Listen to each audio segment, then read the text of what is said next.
Every time my back was up against the wall and I needed God to show up for something in the ministry, I never had to ask the person. I just had to tell the Lord, and the Lord knew exactly what I needed. The Bible says that one day the brook dries up.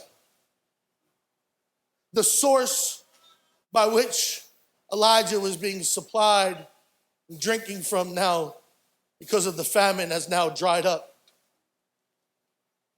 I love the fact that right after the brook dried up, the next verse says, and the word of the Lord came to him. Every time an area in your life where you have been experiencing provision stops being the source for provision, don't complain, wait for a word. The problem is we're so fixated on the way God has always supplied in the past that we can't see the new thing because we're miserable over the old thing. Too many of us sit playing in the mud and the yesteryear of what was and the way God provided in the past that we can't see the new door opening. And so he shut this door because he wants to bring us to a new place, but you don't see the new thing. You don't perceive it because you're fixated on the old thing.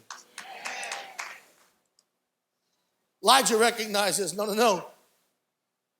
He's got a new place to provide for me, and he's going to bring me to a widow at Zarephath. And the widow is not only going to supply for me, but as a result of the miracle at the widow's home, the Bible says that her son, who were both on their last meal, and the entire family, everybody in the village that needed to be supplied for, came under that roof, and the flour and the oil did not run out.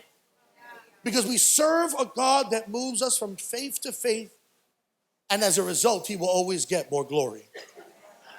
It will require you to have to believe God in another dimension. It will require you to have to step out and trust him. It will require you to do something that you have not done before. The widow's response to the man of God was, I can't give you food first. I'm about to cook my last meal for me and my son, and then it's about to be over.